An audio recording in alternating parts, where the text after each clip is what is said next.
By now, you know that sound. It's the sound of the Home Depot. But what about those sounds? Those are the sounds of the Samsung Bespoke Refrigerator's Beverage Center with internal water dispenser and built-in pitcher with flavor infuser for crisp, refreshing water. Making this the sound of savings on top brand appliances. The Home Depot. How doers get more done. Save up to $1,201 on this Samsung Bespoke Refrigerator at the Home Depot. Offer valid August 25th through September 14th. See store or online for details. You could save big when you bundle your home and auto with Progressive, but when we just come out and say it, it feels like it falls a bit flat. So instead, we're going to hire a professional voice actor and pay him absurd amounts of money to say, I like this product. Not sure why that was better. I mean, I'm a professional too, but we didn't pay him to say the business part, so back to me. Save big when you bundle your home and auto with Progressive. Sorry, I know hearing me say it was a bit of a letdown. Progressive Casualty Insurance Company and Affiliates. Discount not available in all states or situations.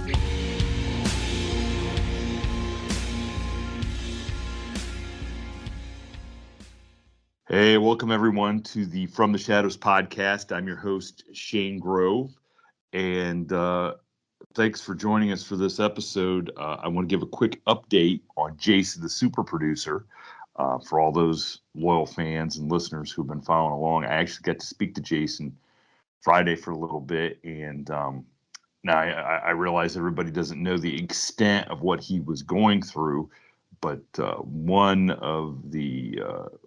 of the results of him being ill was he basically lost the ability to walk. So he is going through some intensive physical therapy so he can, so he's able to do that again. And he was actually very kind of excited to tell me that he had walked up to the second story of his house with nothing but with the handrail to help. So, which is, it's kind of stunning to hear a guy that I've known for years who is, was one of the toughest, strongest dudes around mentally and physically, feel very blessed to just be able to walk up the steps. And he's worked very hard to get to that point. So the times are tough for everybody, but when you really sit back and think about how blessed we all are, just getting up every day is a blessing. And to talk and hear Jason feel blessed that he's just able to do something that we all take for granted, because in a, blink of an eye, it was taken away from him, basically. So, but he told me again to tell everybody thank you for all the support and well wishes and prayers. He definitely thinks that's what's pushing him through, and he's excited. He's been listening to the episodes, and he's excited to get back on. And hopefully in the next week or two, when we do a recording that fits with his schedule, he could jump on and at least say hi or something. So keep him in your prayers. So before we bring our guest on, I just want to remind everybody that if you have a sighting or encounter or story you want to share with me, please find us on the From the Shadows podcast Facebook page or our After the Shadows forum page, which is on Facebook, and send us a message. You can find me on Shane Grove Author Instagram or the From the Shadows podcast Instagram page and send us a message. The website, if you have sent us a message on the website, we're not sure we're getting them. Our website guy is investigating this right now. Something seems to be wrong with the contact link. So you could try it, but send me a message another way and let me know if you've sent a message that way. It does not appear to be working, but our website guy, he's really getting on it, trying to figure it out so we can fix that problem. So I have a really cool guest. And if you guys, because I know a lot of our listeners have gone to some, you guys go to Bigfoot conventions, Bigfoot shows, you listen to other podcasts and YouTube channels. Joining us today is Joe Perdue. He is the one of the owners of a really cool, I guess, Bigfoot merchandising company called Wild and Weird West Virginia, which, listen, I think that goes without saying that West Virginia is wild and weird. I don't know that it needs to be in the title, but I appreciate it. And he also is one of the hosts of Wild and Weird Radio. So, Joe, welcome to the show. What's going on, Shane? It's a pleasure to be on with you, man. I'm glad to be here. I'm glad you're on with us too. And I always like to poke a little fun at West Virginia, and it's all because of Bo Kennedy, the host of the Bump podcast. Bo's a good friend of mine. Yes, I love Bo. I love his show. He's become a good friend of mine too, and I think he just has a sixth sense that every time I poke at West Virginia, he feels it. So any chance I get to do that, I but it's all in fun. West Virginia is a beautiful, beautiful state, and but man, it's got some crazy stories come out of West Virginia. So, absolutely. So Joe, let's get in and share with the listeners your, before we get into the cool stuff you do today with the Wild and Weird West Virginia stuff. Let's kind of get into your story on how you even got into the whole Bigfoot thing. Sure, yeah. So I had a what the BFRO would consider a Class A sighting. Now I'm going to paint the picture for your listeners, so that way they can kind of visualize the environment. And that way I don't have to cut back and forth in the story, because sometimes when I'm telling the story, it can get kind of choppy because I'm trying to describe the layout of the land. So in Appalachia, when they do clear cutting, if any of your listeners are from the Pacific Northwest, it's very similar to the timbering there is how they do it here. They only timber about a quarter of the mountain at a time. So that way they don't have to deal with landslides and erosions as much. So there was a section of this mountain that had been clear cut, and I lived on the other side of the next mountain over. So this clear cut had become a favorite hunting spot for me over the years when I was growing up, and I'd frequented the area literally multiple times a year, sometimes multiple times a week, because I grew up out in rural West Virginia, and there's not a whole lot to do. So if you're not spending time out in the woods, you're sitting at home and not doing a whole lot of anything, because this was back right when the internet was new. So there wasn't a whole lot on the internet to go do at the time. This is 2001. So this area that I would go hunt, there was a massive stand of mountain laurels or rhododendron, whatever you want to call them. And I would hunker down in those and use those as a natural hunting blind. And I had full view of a couple of the terraces that were on the mountain next door. And that's where I would hunt from. I would watch. I had a clear shot. It was a great little spot. Well, it was the weekend after Labor Day of 2001. And it's still squirrel season, so I've got my 22 with me, and I take my four-wheeler up to the top of the mountain, and I walk the rest of the way down, because I don't want to make too much noise going down. I want to, because I like to just go in there and spot. And it's called glassing in the hunting community. And I just wanted to get down there and kind of observe and watch and see if I could just see anything going on, because there wasn't a whole lot going on that weekend. And so anyway, I parked the four-wheeler below the crest of the mountain, so that way none of the audio would really permeate down into the next valley. And I went over the ridge and started my descent down the mountain into my little hunting spot. Well, just before I made it into my hunting spot, I saw something huge. It was really, really dark. I got excited because I'm like, oh, here's a black bear. I'm going to get to watch a black bear for a little bit. That's going to be fantastic. So I make my way pretty quick into my little hunting area. I get down into the laurels, make my way in nice and quiet. I've got a really well-worn pathway into there because I used it so often. So all the leaf litter was really kind of trampled down. I wasn't stepping on fresh leaves. It was pretty muted. And so I get myself in position. I'm looking, and instantly I see this one little thing that is absolutely not a bear. Maybe around, my guesstimate is 4.5 to 5 feet tall. And it was a small, the only thing that we have, in the community in as far as research and whatnot goes, is this is a young Bigfoot. Then I look just above it, right below the tree line where the living trees are still at, where they're still standing.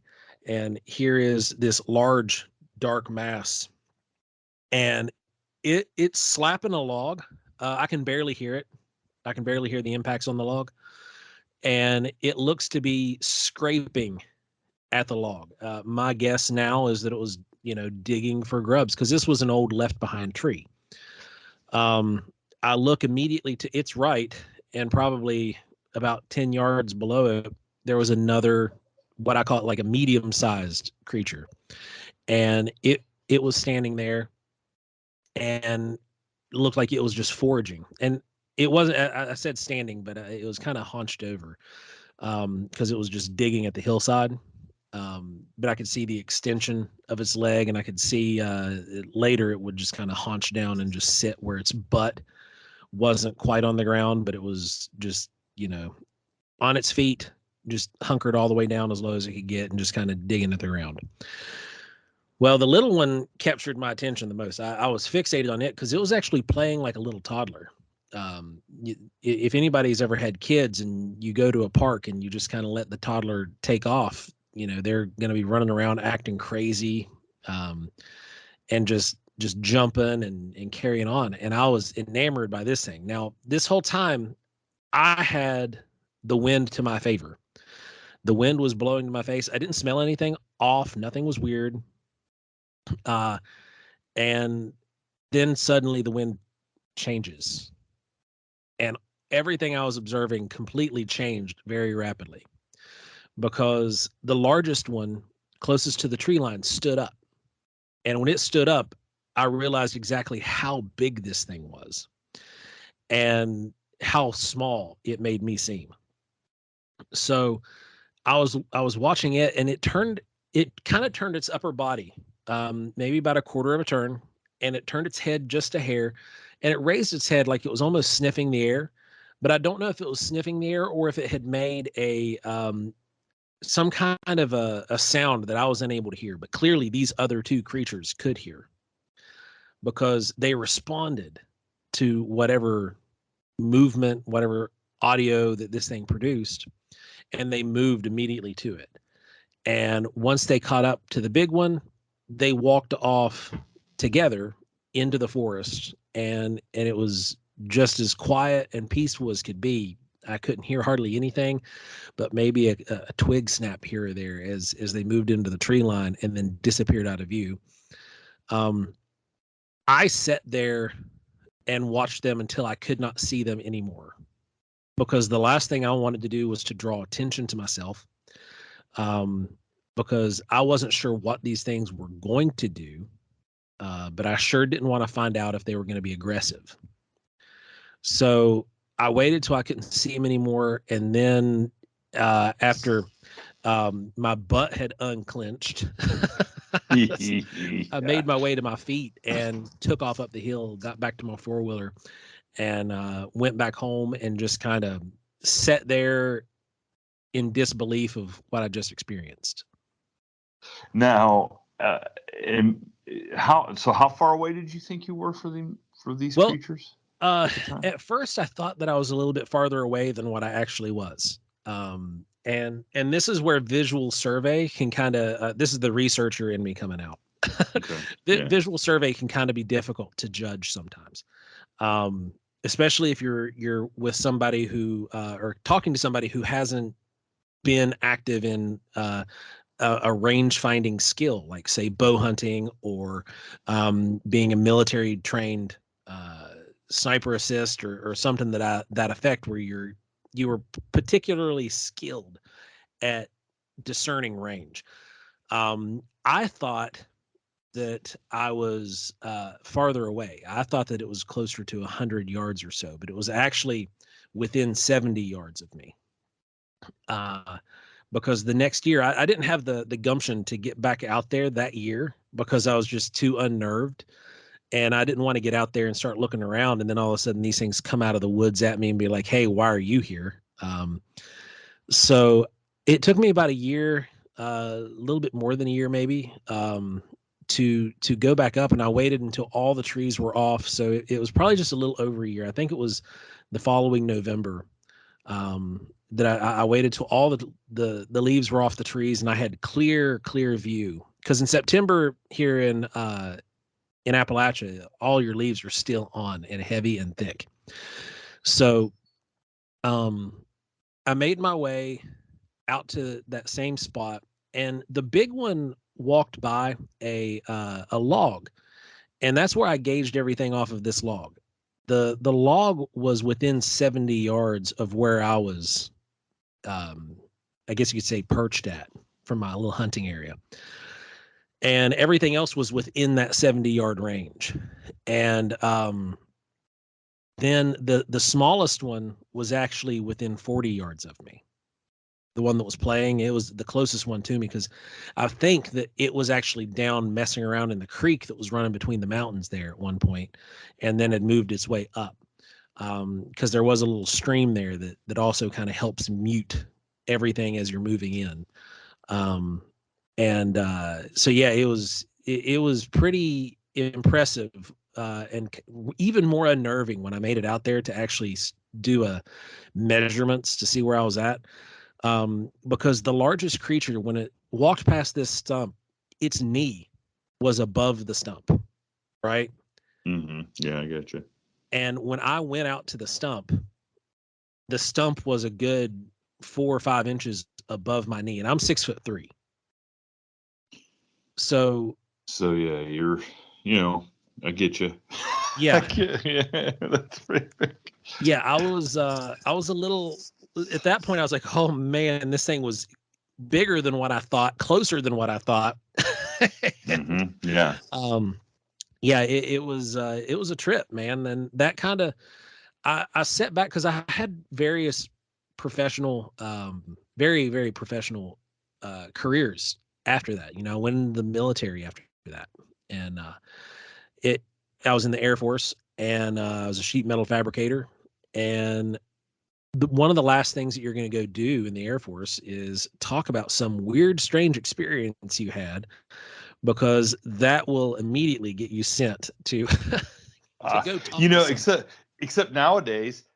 The military seems like it's it seems like a gold mine for Bigfoot, UFO, ghosts. I mean, it seems like that's where some of the best stories come from, for sure.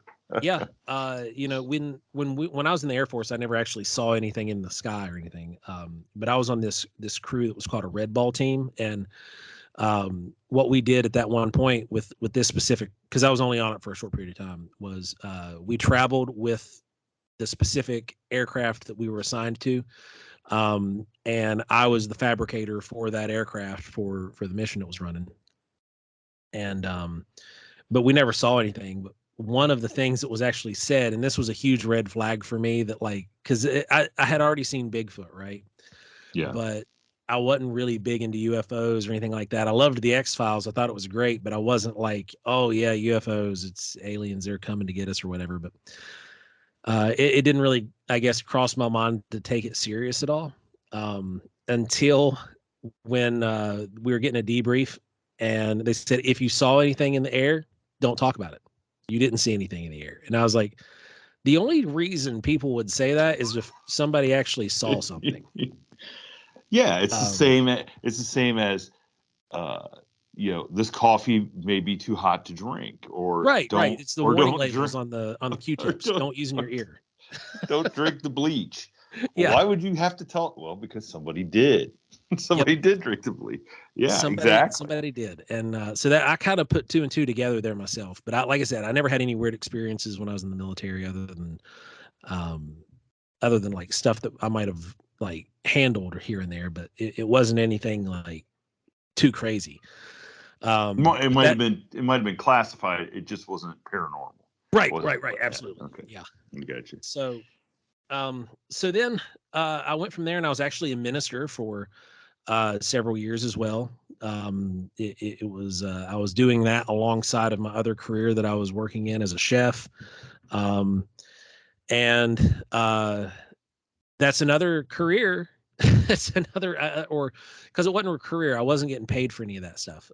For being a ministry, it was all volunteer work, and it was another one of those fields where you just don't talk about that kind of topic. You don't talk about UFOs. You don't talk about Bigfoot, or it's not one of the things you do unless like somebody would come up to me. And it did happen one time. I did have one person in the congregation at one point, like they were really shook up. They had a Bigfoot encounter, and it kind of broke their paradigm. Mhm.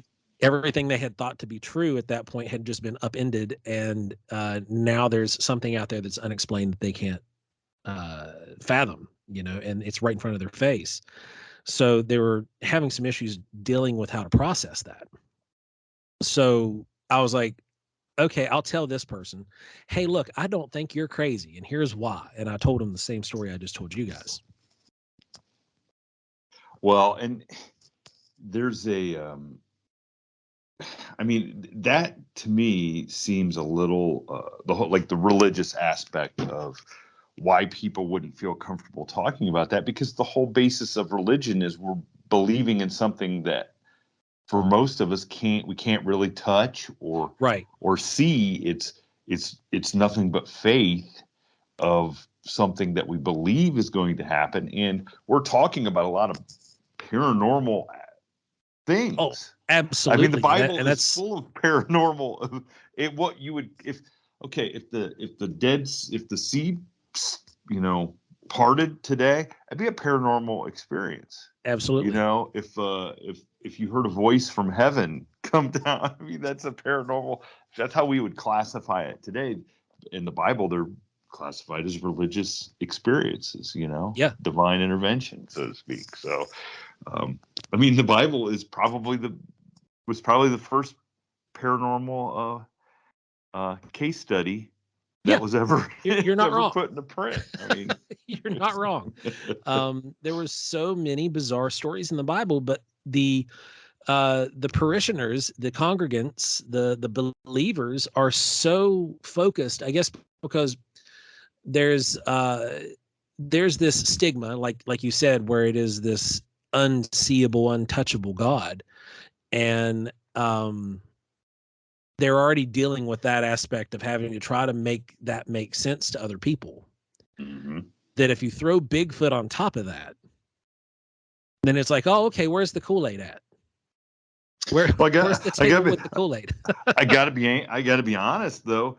If you're there is a lot of people that will say, and there's a lot of people that don't believe in God the way Christians do, and but if you're gonna say this is what I believe in as far as Christianity and God and stuff, but then say, well, there's no such thing as ghosts or Bigfoot or UFOs.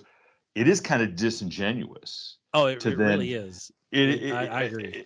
I mean, and I understand that some people don't believe in that, but it is almost as much a leap of faith, one compared to the other. I mean, it just basically is. And for you to say one thing is definitive and then say, well, the other stuff's just craziness. People are going to look at you like, well, that don't believe and say, well, do you realize how crazy your religion sounds to me? Right. And I'm not, before everybody out there is going, oh my God, he doesn't believe in God. No, I do. I just understand there's 2 points of view.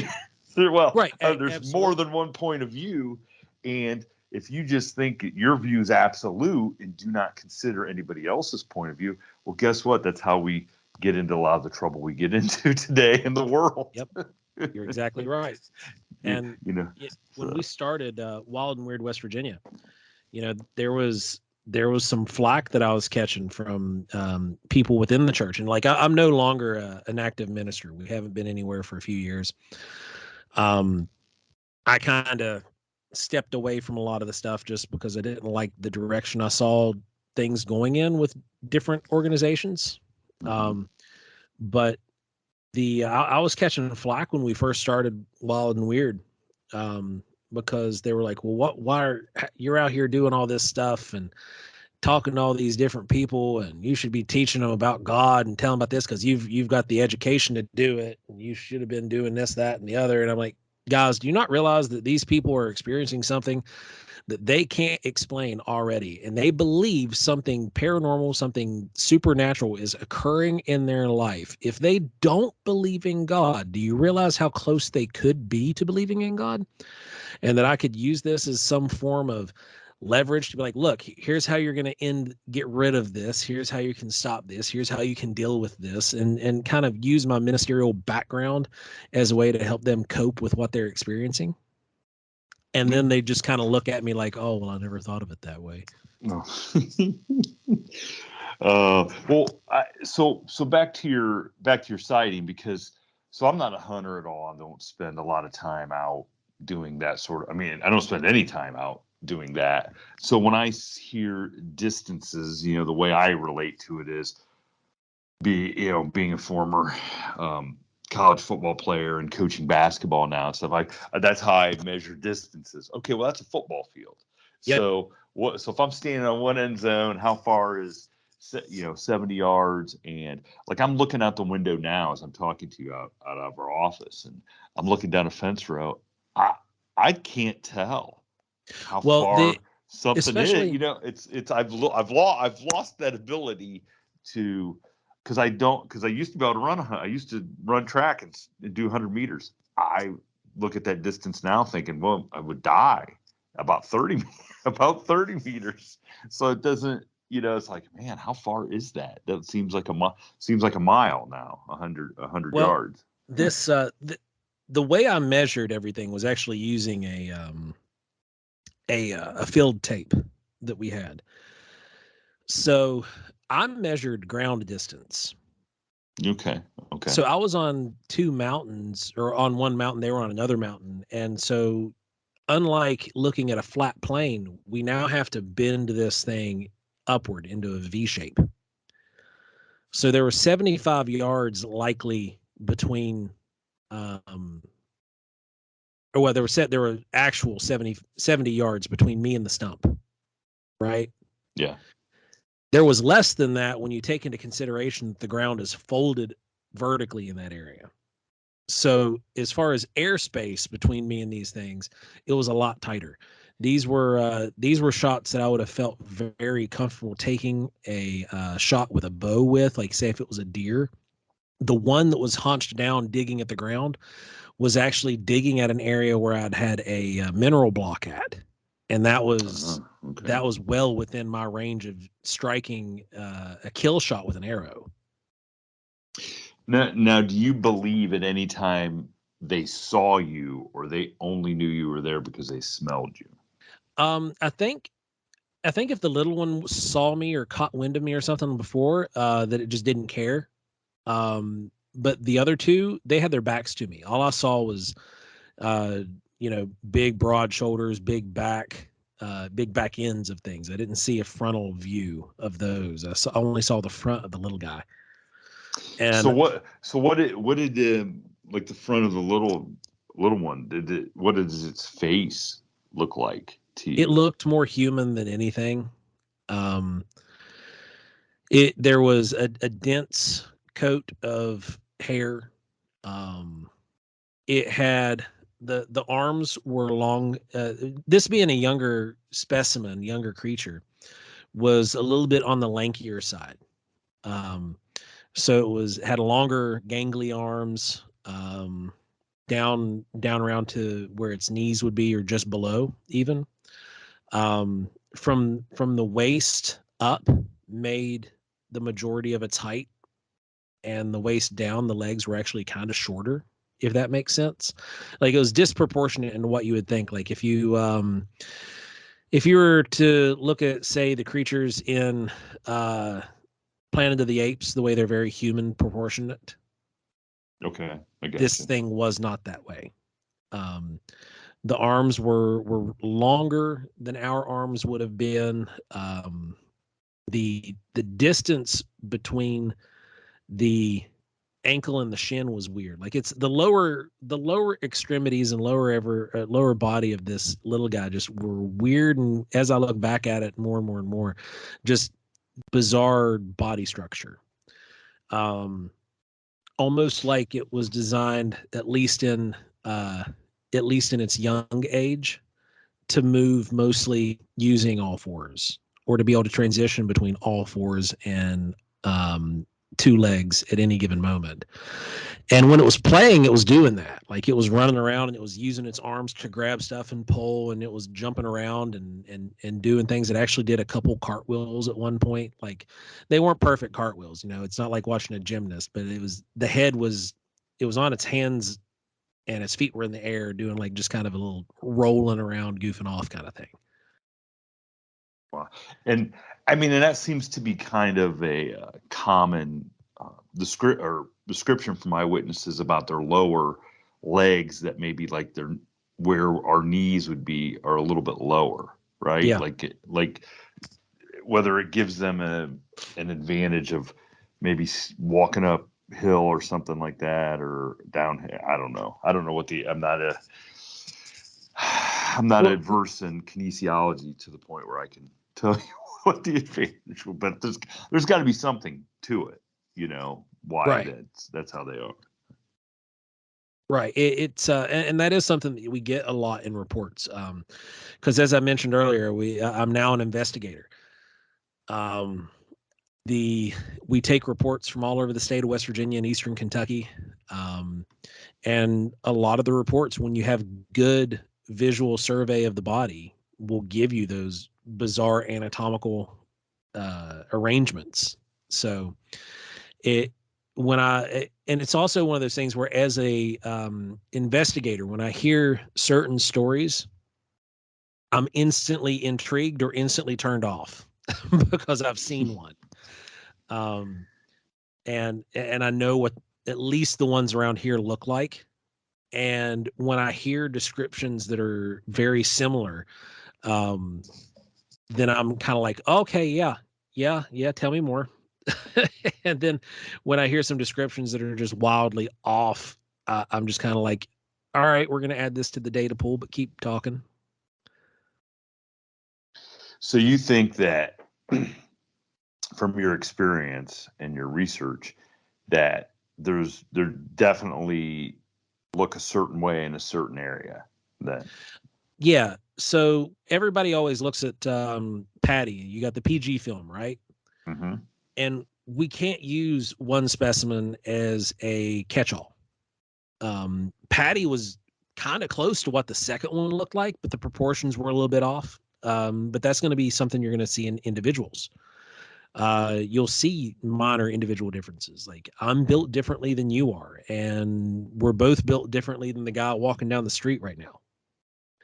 So there, you will see differences in physiology per individual, and you might even see them regionally. If you go down into Florida, I was stationed in Florida for a while, and some of the reports that come out of there, it's like a lot more Pongan, and by Pongan I mean like orangutan. Their arms are almost like comically long in relation to their lower extremities, and you also have longer hair and normally a foul odor, but the foul odor kind of goes hand in hand with the longer hair and living in a very humid environment, and also swamp and environments. You're going to be cruising through nitrate beds. That stuff's going to get stuck in your fur, and you're going to smell like death. So, yeah, I think that there are different variations. I don't feel comfortable. I know everybody's probably seen those type 1, type 2, type 3s analyses on Facebook and somewhere floating around online if you're on any of the forums. But I don't know how tightly I subscribe to that. But I do, because once you start really getting too broad, you're almost delving into like, if you have too many variations, you're now looking at like a subspecies. And I don't think that's what we're dealing with. I don't think we have, and this is just me, and my opinion can be like, an armpit or a butthole. Everybody's got one, and most of them stink. But I don't think we're dealing with some form of subspecies as much as we are just local variations and just adaptive variations to live in their particular environment. Because the ones down south are also normally much shorter in description than some of the ones up north. So you've got that kind of adaptive changes that occur in their physiology. Yeah, and to go along with that, if the judge has said quite a few times on here that sometimes eyewitness testimony is not always accurate, even though we believe it to be.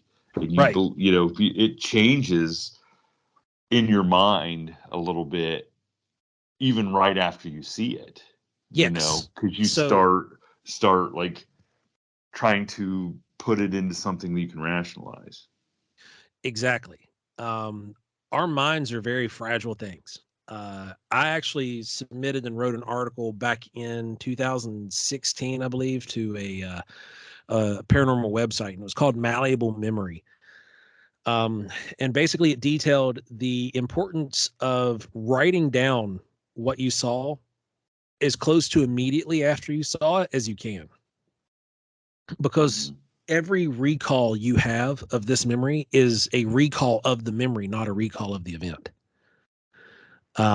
You're remembering the memory. You're not remembering the actual events that took place. So my encounter, I actually wrote it down the day I made it home, because I kept a journal religiously for probably the 2.5 decades, and now I'm not as active in it. I'm more of a nature journaling kind of guy. Like, I go out and make observations, and I note those and jot those down, but I'm not writing down my thoughts or day-to-day activities, anything like that. So I came back and I wrote down this report, and that's why I can recite it as clearly as I can, is because I've got it written, and cataloged, and it was fresh. And if I sit back and I start to remember and recall this event, I can catch my brain trying to trick myself into saying something that is not canon, so to speak. It wasn't actually part of the story. So I always reference the story and go directly from it. Because that's the earliest detailing. But our memories are so fallible. It's witness testimony is fallible sometimes, because the longer amount of span of time that is taking place between point A and point B, you are now recalling that memory, and it's being pushed through all of your life experiences to that point. So you're filtering that memory, and you're remembering it the fondest way you can, or the most the most reduced trauma that you experienced. You're not remembering it at its full extent. Our brain does that in a way to protect us sometimes as well. So Absolutely. I was a lot better looking and a lot more popular with the girls in high school now, 30 years later, as I right. remember back, than what I actually ever was. So yes, Yeah. I do. Yep, exactly. Yeah. And it's not anybody, it's not anybody trying to deceive anybody. That's just the natural human event that takes place inside. You just kind of Yeah, you can't help it. No. it's going to happen. If you didn't write it down, you might as well just chalk it up to a good story. So speaking of good stories, so now that you're more invested in going out and doing some research and following up on other people's stories, what are some of the best cases that you've received and gone out and kind of followed up on that you're just like, wow, this is something that is really impressive? There's two of them that come to mind instantly. One of them was actually featured on Finding Bigfoot's revival episode that they did. Okay. And that was the John Tenney encounter. He is a amateur herpetologist. He goes out and he does salamander surveys and monitors the migration routes of the salamanders in the early spring. And normally, when I say early spring, I'm talking like March, April timeframe, because that's when a lot of your salamanders are starting to get moving. And I'm a master naturalist, so I'm normally out there doing the same thing. I'm a certified master naturalist. I teach classes for the DNR, so I have a broad outdoors skill set. And so John knew all this stuff, and John knew us for several years from a past career that I'd been a part of. And so he reached out immediately because he knew that I was interested in Bigfoot. And he sent the report, and essentially he was out and he was going to a vernal pool. And a vernal pool is a big collecting pool of water. They're seasonal. They're not going to last all year round. It's just a big pool where the water table is high in that area. And so all the snow melt and all the rain will accumulate in that one pool, and salamanders and frogs and turtles and all that will go crazy in those things.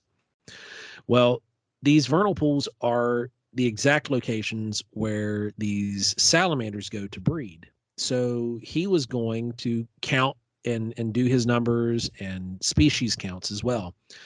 And he pulled up to one vernal pool, collected a good bit of data, and he was like, all right, I'm moving to the next one. I'm going to go up and see if I can see any other species up there tonight. And within just a couple minutes of pulling in, he had made it. He saw a toad, and he was taking pictures of a female toad. And as he was taking the pictures of the toad, the flash went off, and he heard this just massive growl grunt kind of sound that came from just beyond the tree line on the other side of this vernal pool that he was at. And he stood up and was kind of shook by it, and then he heard something moving towards him, and then he made himself scarce and took the additional six steps back to his car that he had just left. And he had a passenger with him as well. And this thing yelled at him so loud that it actually vibrated the windows in his car. And the witness, now it wasn't a visual sighting. This is pure auditory. They're only experiencing the sound because they're out there at like dark 30. That's when all the fun stuff happens with the salamanders and all of your amphibians. So he gets a hold of me immediately after. I make it out there the next morning. And I start doing a survey of the area. When I was in the Air Force, I was trained in crash recovery and retrieval. So I'm really good at doing analytics on what I see on the ground. And I've also taught tracking classes and all that stuff. So I'm out here and I'm looking at the ground. I'm trying to see where this thing was moving. I see clear disturbance in the leaf litter. And it's reading almost exactly the way his report read. Because, I've got it up on my phone. I'm looking at it. And I'm like, okay, he was standing here.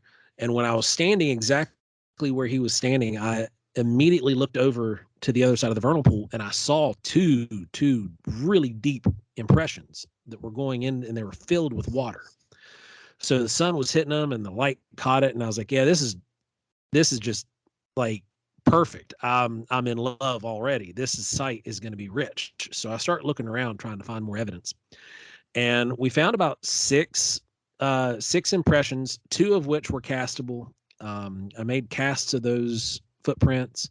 I sent those immediately off to an investigator, a local West Virginia investigator named Russ Jones, and then we sent him off to Cliff Barrickman, and then the show kind of got involved at that point, and they came out and filmed Finding Bigfoot based off this encounter.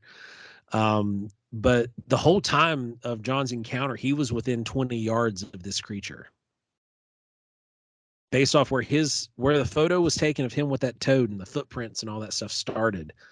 And I tracked this thing up. I could see where it went up the mountain. It went across the creek and up the mountain, and I tried following it into the woods as deep as I could, but then just kind of lost its sign. Then another one would be a site that we call the Wineberry site. And it's really interesting because it's got historical context to it as well. If anybody is familiar and you've been following Bigfoot for any amount of time, and you've done any digging into historical accounts, then the Polk Gap Monster in West Virginia is going to be a series of 100+ Bigfoot encounters that you might find yourself remotely familiar with, just because they're old historic accounts, and they were from the 50s to the 70s, and they called it the Polk Gap Monster.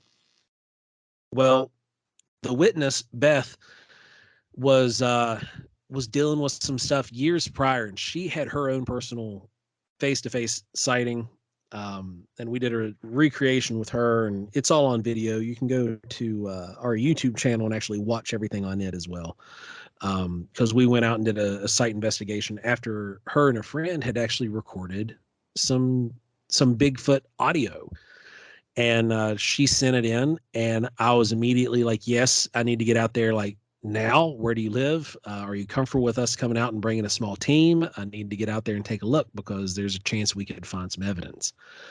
And we went out there and we found a few very nice tracks and cast one of them, because that's all the plaster I had. So I cast the best of what we could find. We also showed some folks in the video that we made of the investigation of stuff that can trick people, like a bear double step, for instance, which does look like a large humanoid foot. But if you know what you're looking at, you can evaluate it and see it's a bear. But we came back from that experience with a track cast that was 18 inches long, and just the big toe alone, the big toe came out like perfect.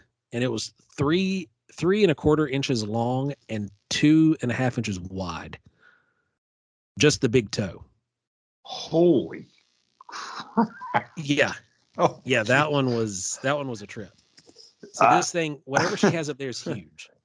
And we were actually just up there this past week, and we recovered a half of a footprint. We have a really good heel impression, and it measures in the same measurements as the original Wineberry cast. So we think it's actually the same creature, because the heel width is the exact same. The middle of the foot width is the exact same. So we're fairly certain it's the same creature. We just didn't have any toes, because Appalachian soil isn't the best casting material, and you get you get real hit or miss results depending on what kind of ground it stepped on to leave an impression. wow. Yeah, that's a foot that I don't want to. I don't think I could follow in those footsteps. Let's just be honest. it was impressive. We were shocked. Like, what is the size of the rest of the stuff attached to that foot? Oh, That's 100%. Like based off of her sighting, we evaluated, because it was leaning and hiding behind a tree, and the head was at 7.5 feet. Good grief. I mean, and like I said, being a former college athlete and, being around, basketball and stuff, I'm not sure the average person, unless you do go to an NBA basketball game, realizes how big that is. Oh, Just yeah. how And enormous that is. in a basketball game, you're dealing with somebody who's a little bit more lean. Imagine that 7.5 foot linebacker. Well, let's be honest, okay? For Shaquille O'Neal, while he played, to say he weighed 310 pounds was an absolute lie, okay? Oh, absolutely. Yeah. Shaq was probably closer to 400 pounds. Yeah, Okay? LeBron especially at James. his biggest, when he was in his prime and he was like just Oh yeah. jacked. I mean, LeBron James is not 245 pounds. Okay, because Right. LeBron. I mean, I'm 6'2", and I am probably about 255. So LeBron James at 6'8" does not weigh 10 pounds less than me, but that's what he's listed at. Right. And he's yeah. So I don't think I think it's hard for the average person to really like grasp how big 7.5 foot and 500 or 600 pounds would really be. Oh And yeah. it's just it would scare you probably if it's one thing to see a human that big, but it's another thing to see something you don't understand or shouldn't be there. Um, would just be shocking to the point where I could see how you couldn't move, you couldn't think of anything. That's why I think these creatures, even though some people think they're super dangerous, and they may be if you get them at the wrong time. This is why I think that they just don't really want to hurt us, because they could at any time. I Oh, mean, absolutely. do you really think you could have got away from two adults at 70 yards, even if it was down a hill and up a hill, if they really wanted to get you? No, Oh, probably no, not. no. If they wanted to get me, and they'd have had their way with me in a heartbeat. Like that's why Yeah. I just kind of sat there and I was just amazed. These things didn't want anything to do with me. They wanted the opposite of that. They wanted to just Just to be abandon left, just to and be left leave me alone. alone and get out of there. They didn't want me to know they were there. Now, going back to that encounter, one of the things that kind of struck me was it. At any time did you think, what if, is there any more around? Like, is there any behind me? Is there any that I can't see?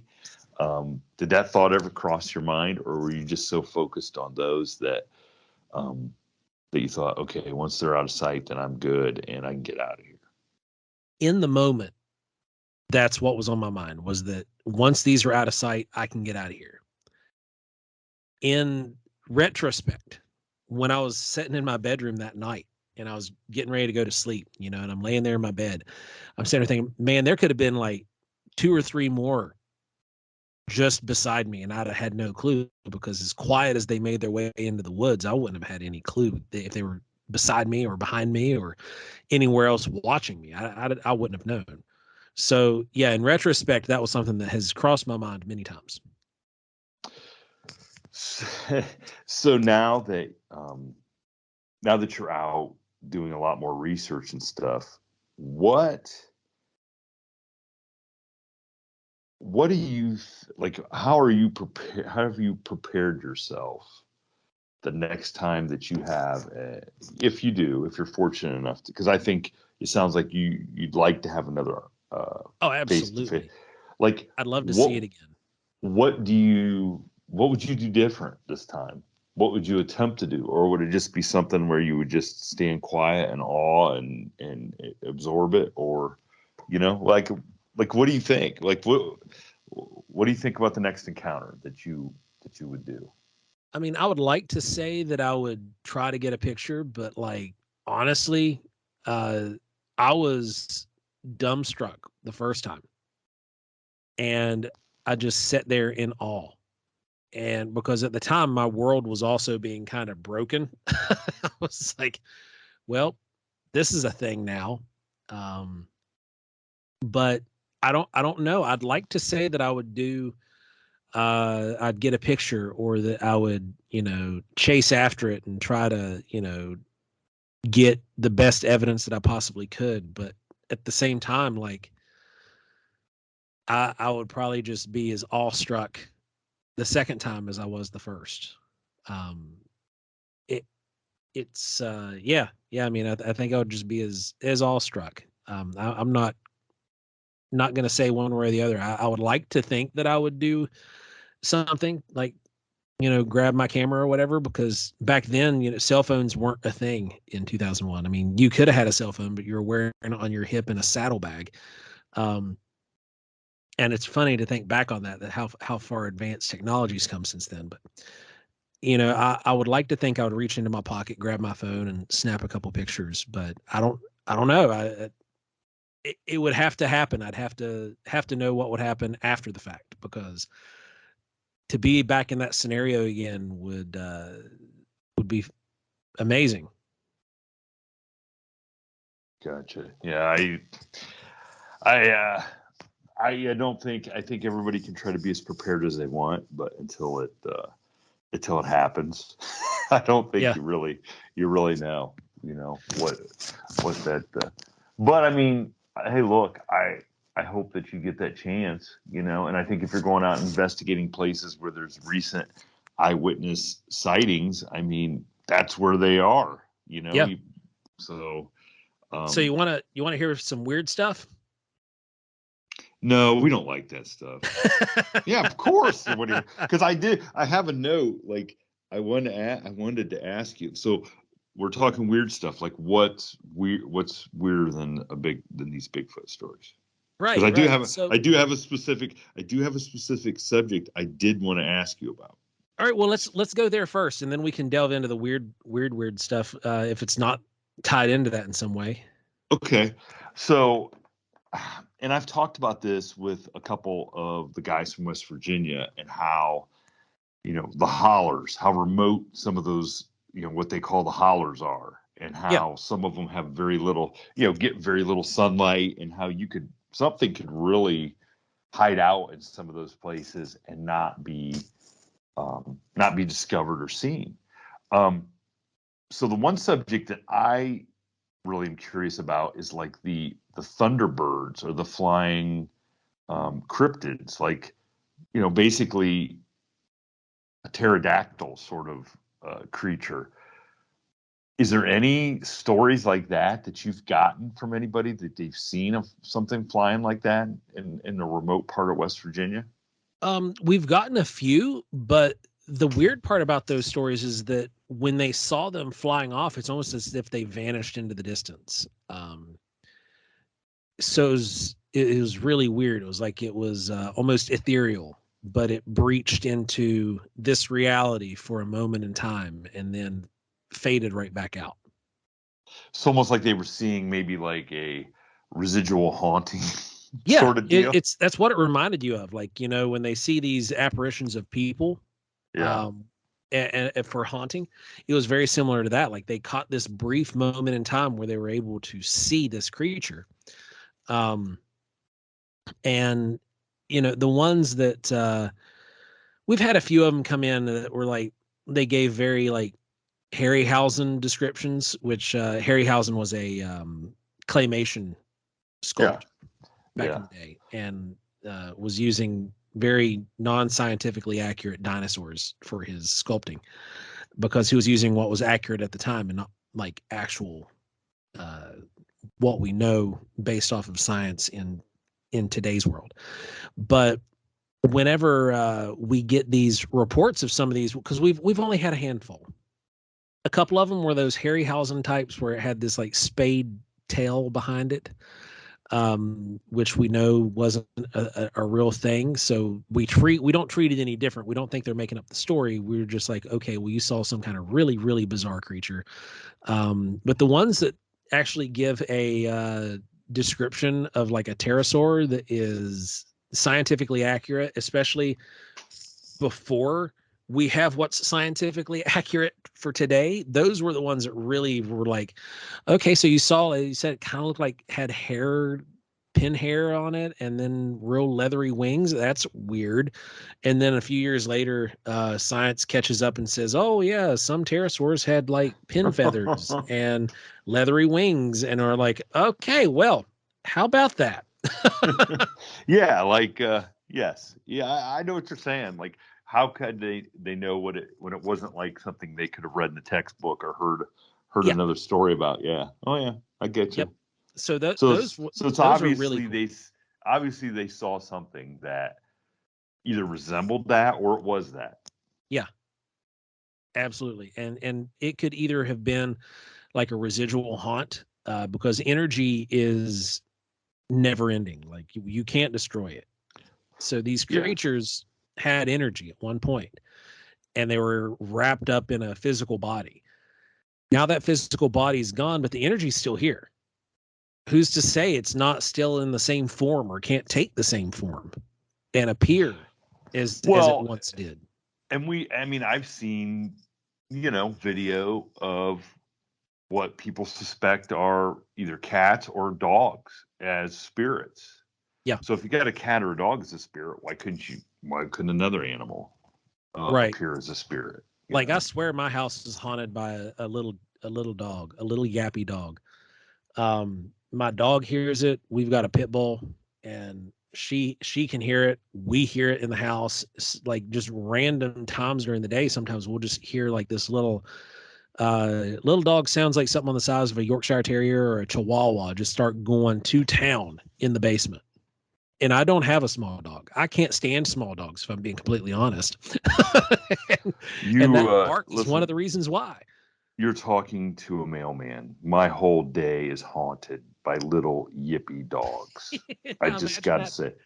Imagine that in your basement, random. No, I'm sorry, I'd move. I would move. No, thank you. There's a reason why we don't have a dog, because I just, not. And again, before everybody goes, oh my God, he hates dogs. Yeah, I do hate. No, I do like dogs. Just I don't want to own one. So there you go. Because you get to deal with them enough and leave them with their owners through the day. That's right. It's perfect. It's a perfect way to have an interaction with the dog. That would be somebody else's. So hit us with some weird stuff. What's some really weird stuff? So a lot of people in the Bigfoot community are they're flesh and blood, right? Or apers. That's also a term for them. And then you've got people in the community who are like all about the woo. And I don't like using the term woo because it feels kind of derogatory. And it's almost as condescending when people use it. But that's just the best category we have for it, at least for a descriptor at the moment, until they can come up with something better. I experienced something that was very much flesh and blood, right? Yep. We have also gotten reports that we have gone out on, and Ron, my business partner and research partner, he is a 30-year veteran in the UFO research field. So he's been doing this for a long time, and he's good friends with Stan Gordon, and so am I. And basically, we've gone out on some reports where they experienced audio phenomena or had a visual sighting. And we've been in an area. And Ron, much to my chagrin, starting out, now I'm like, yeah, okay, data is data, and the data doesn't care what we think about it.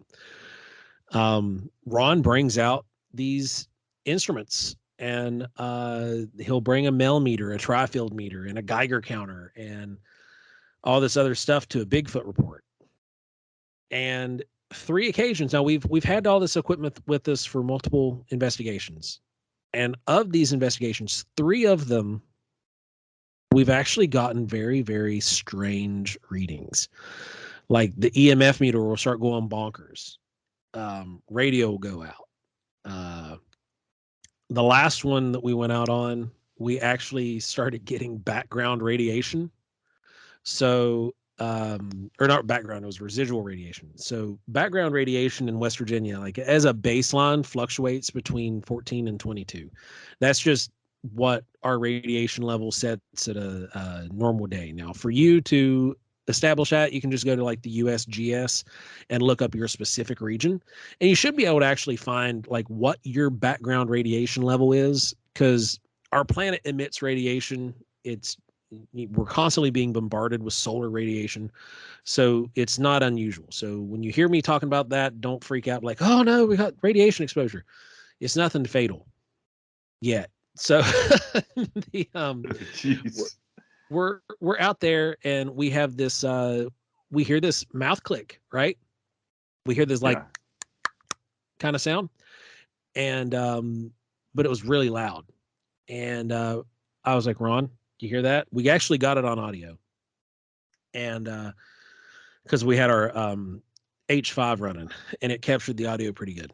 And then all of a sudden, Ron like fires up the Geiger counter, gets it going, and we get a base reading. We sat there for probably about half an hour, and all of a sudden, the wind starts blowing. We start getting these clicking and mouth clacks again, and it kind of sounds like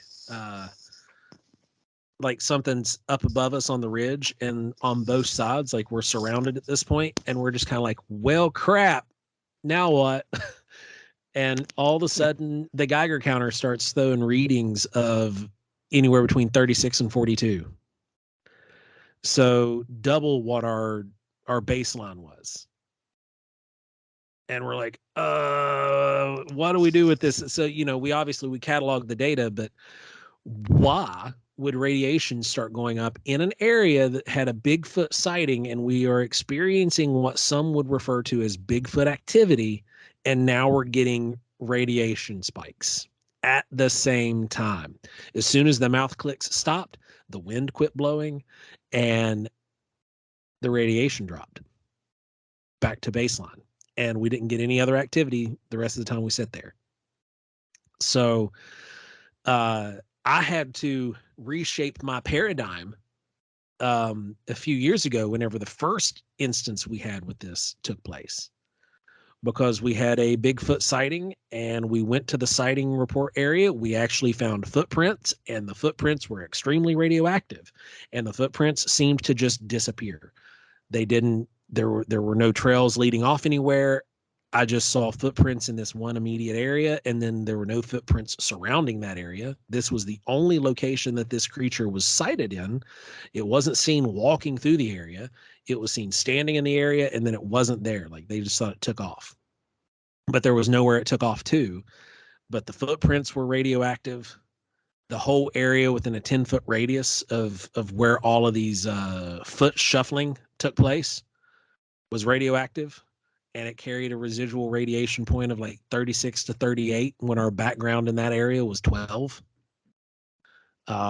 So yeah, I mean, what do you do with that information when you're stuck in your head for a while of being like, well, yeah, this is an undiscovered primate. Now I'm getting all of this data that goes along with it. But what I witnessed personally was a flesh and blood creature. It was doing very flesh and blood things. It wasn't doing anything weird. So I'm left in the conclusion that there is more than one thing occurring out there in the woods. You've heard of these reports with orbs, right? Yep. And then you have Bigfoot activity shortly after or around. Mm-hmm. Are they related? Are the orbs what's causing the radiation spike? And we just couldn't see it because we were there during the day. Well, having talked with some researchers out from the Skinwalker Ranch, okay, and the one gentleman's like, look, there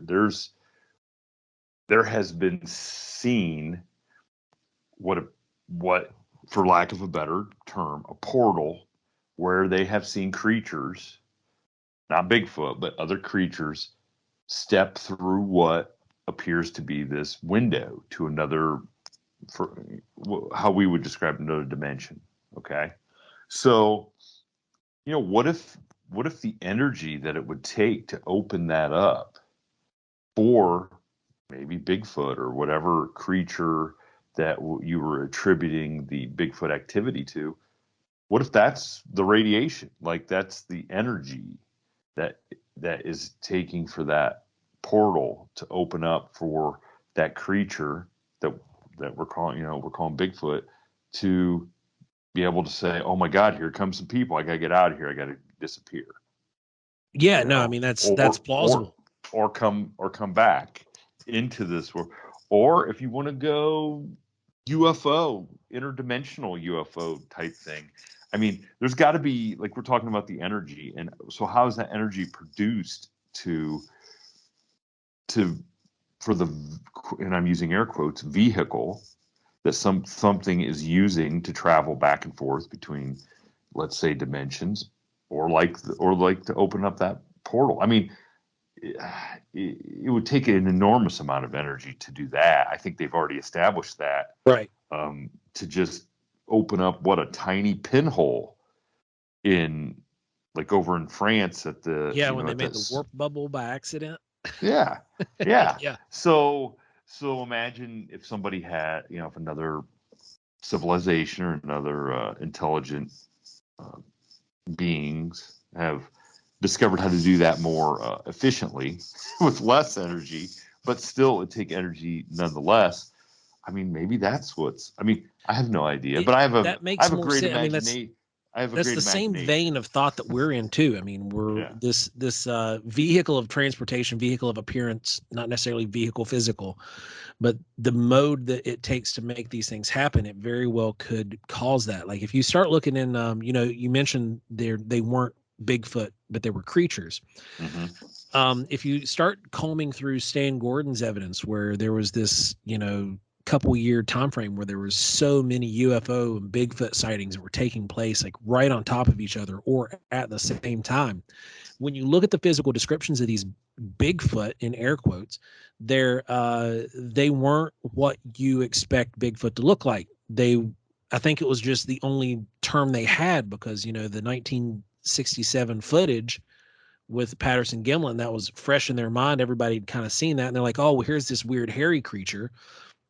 But when you listen to the description, like the arms were dragging the ground, their eyes were glowing of their own volition. They could move by like hovering. None of that measures up to like a flesh and blood Bigfoot sighting. This looks at something completely different, something that's totally unrelated. But because we don't have a name for it, because we don't have a specific category just for it, it gets lumped into Bigfoot or ufology, one or the other, when I'm not 100% convinced that it has anything to do with either. No, and it's hard. I mean, let's be honest. It's hard enough to wrap your head around that there's a Bigfoot type creature, let alone let's start thinking about, well, there's a dogman and there's a Wendigo and there's a skinwalker and there's maybe a Jersey Devil and there's maybe all these other type of creatures that have been reported and have eyewitnesses, but as hard as it is to wrap our head around, the government's also come out and said, okay, yeah, we do have UFOs. Right. After how long? Yeah. In like you yourself said, even though they didn't come out and say, well, if you saw a UFO, okay, don't say anything. I mean, what else were you going to see that was unusual? Like, you know what I'm saying? Right. You know what I'm saying? Like, while you're out there doing exercises and stuff. I mean, so every time somebody thinks something's impossible, then we keep finding evidence that it is possible. I mean, and look, there's no like telling you if it's possible. You saw it. Right. Okay. You were right there. You saw it. Okay. I don't for a second think that you saw some bears and just misidentified them. Okay. Or if you did, then you're master in what'd you call deception. it? No. I need to be working for the government again. Yeah. But I mean, if you're the stuff that allows you, that you're going out teaching tracking classes and following salamanders along their mating route, you should give back whatever certificate they gave to you. Then, if you can't tell the difference between a bear and a Bigfoot from absolutely, I agree with that. Yeah, I mean, just the fact that you got that there's a group of people that would go out in the middle of the night and count salamanders is crazy. Oh yeah, man, you should hang out with some of those folks. You'd love them. I don't know. That just like that almost blows my mind more than you having a Bigfoot experience. That you got a bunch of amphibian geeks showing up out here in droves, sometimes like upwards of like 15 or 20 people, and they're all spatting off Latin terminology. Oh my gosh. That would be sounds like they're summoning a demon. I mean, the respect for the passion and the drive to do something so specific like that is, I mean, I can't, I have it. But I mean, to me, on the other hand, it's like, I couldn't tell one salamander from the next, holy smokes. But there again, somebody that's going out and studying nature like that and can identify things that specifically in the minor differences in them. Those are the kind of eyewitness people that how can you question Yeah, what they're seeing, because their you eye really for want those detail. eyewitnesses. Yeah, their eye for detail and taking notes on stuff is unprecedented in nature, where the average person wouldn't even pay, any attention to it. They'd be like, yeah, it's maybe a toad. Maybe it's a frog. I don't know. Is it I don't know. Yeah. Is it a lizard or is this, yeah.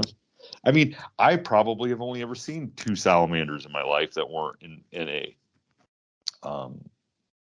confined area like a zoo or some kind of exhibit. So, so the average person probably doesn't even have a clue, So yeah, those type of people out there being eyewitnesses, turn it up a notch for me, for sure. Even if they didn't have a sighting, they know what's going on out there because they're out there in nature all the time. I mean, it'd be like somebody doing one of my streets on my mail route and not having a dog bark at them, and they'd be like, look, no, there's no dogs barking. Well, no, you only went down the street once. Go down the street every day, time and time again, and you're going to experience different things, and you're going to get used to where things are, when they happen, how they happen, and you're just gonna, anticipate some things too. So yeah, that kind of eyewitness I really like, because you guys all have eyes for detail. And then speaking of eyes for detail, it kind of leads us into what you do at Wild and Weird West Virginia, as far as like the like the little statues and stuff like that. You want to tell everybody how your experiences and stuff led into that? Yeah, sure. So we eventually everything kind of came into this point where we were going to these different venues and we were seeing people, meeting people and whatnot. And I had a background in as a chef where, I was taught how to carve and sculpt in ice and fruit and all kinds of other stuff. Oh, I thought you were going to say roast beef. I was going to say, oh yeah, I'd I'm carve and sculpt up some of those too. Don't worry. And it translated into clay very well. So we started making little sculptures and statues, and Ron made some sculptures, and mostly he does painting and jewelry and whatnot, but it's all related to witness interpretation and what people have seen in the field, and also making some really cool collectibles at the same time. We make keychains, we make and everything's handmade by us. None of it's purchased and brought in. It's all made by us. Art prints, paintings, keychains, necklaces, statues, miniature sculpts, a whole line of UFO scale replica models that you can get. And Giorgio Tsoukalos actually has all of our UFOs up to date currently. We've got a few more we got to get out to him, but yeah, we make some really fun stuff, man, and we sell it, and it funds the research side of what we do, so that way we're not taking as much of a hit out of pocket. And it's a good time. We get to meet all kinds of fantastic people.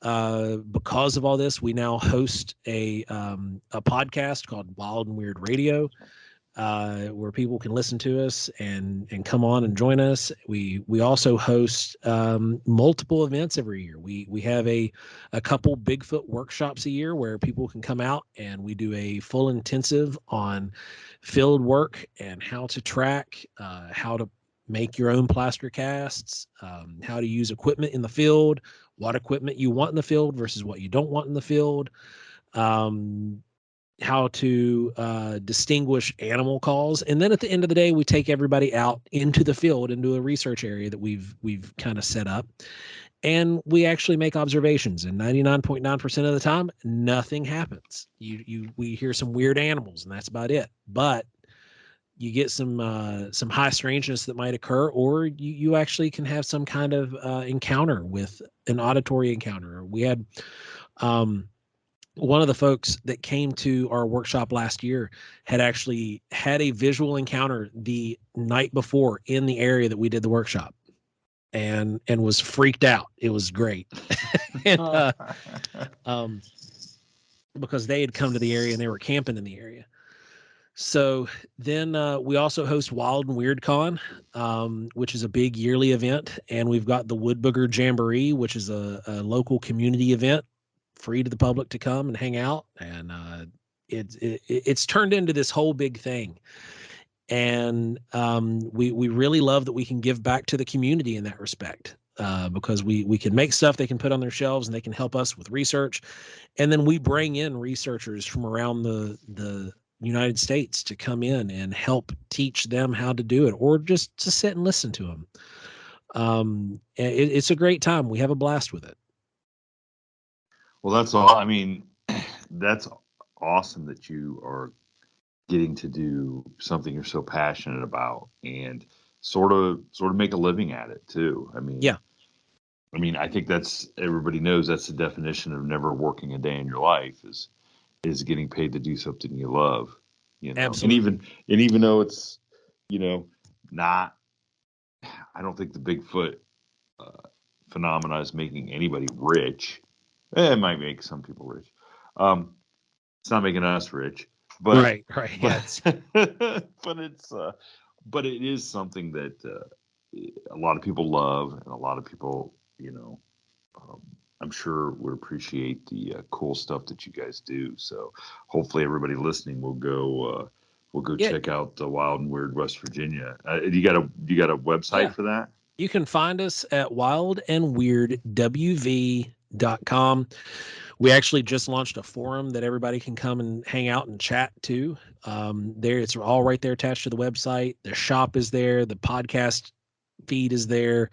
Or you can find us any podcast stuff out there, whatever your favorite subscription base is. You just, look us up. We're there.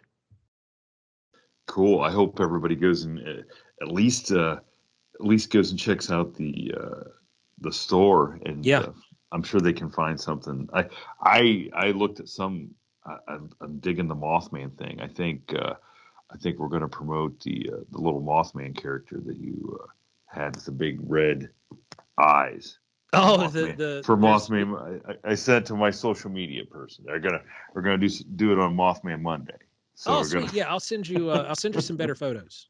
Okay. Yeah, send me something. We'll put that up, and because I tell you, people love the Mothman. They do. People love Mothman. the Mothman. Mothman's a West Virginia staple. I don't trust him, but people love him. The Mothman. I'm just gonna put that out there.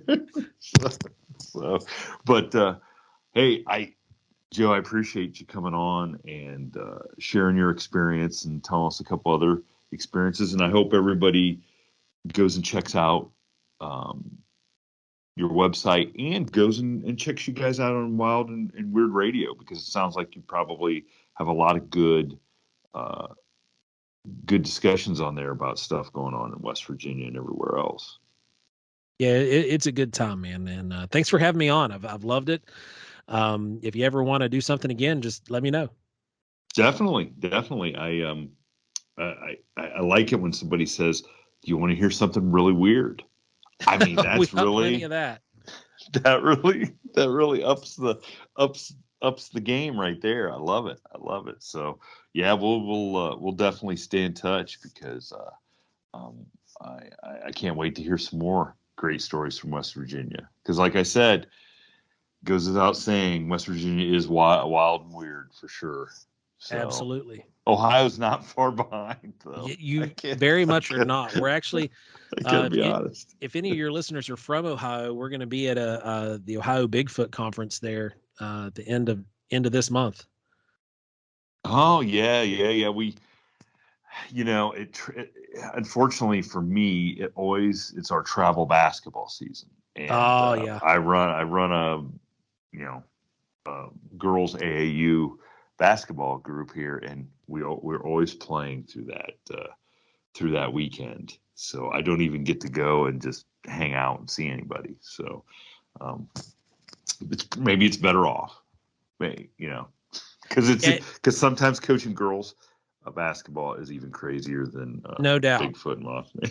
No doubt. And I'm not saying that they're monsters. Do not put words in my mouth. I'm just saying that sometimes it's good. Now, parents, on the other hand, sometimes they're monsters. But there you go. But all right, Joe. Well, I appreciate it, and looking forward to the next thing. Absolutely, man. Thanks for having me on. Stay wild and weird, everybody. Thank you for tuning in to this week's episode of the From the Shadows podcast. Until next time, never shy away from the darkness or what may be lurking in the shadows. We are out.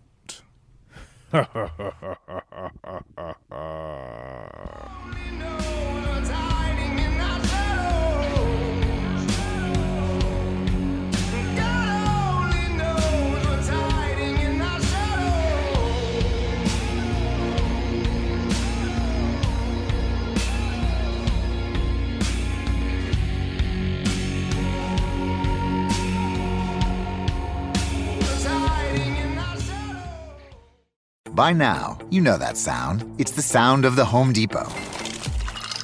But what about those sounds? Those are the sounds of the Samsung Bespoke Refrigerator's Beverage Center with internal water dispenser and built-in pitcher with flavor infuser for crisp, refreshing water.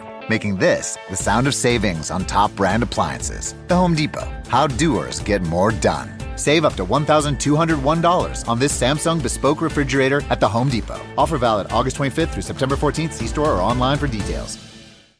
Progressive Snapshot can save you money based on how you drive and how much you drive. So the safer you drive, the more money you could save. Now, if you didn't hear that because you were yelling at another car while driving, let me say it again. You need to calm down. Yelling is just making everyone as stressed out as you are and letting them all know that you definitely aren't trying to save with Progressive Snapshot.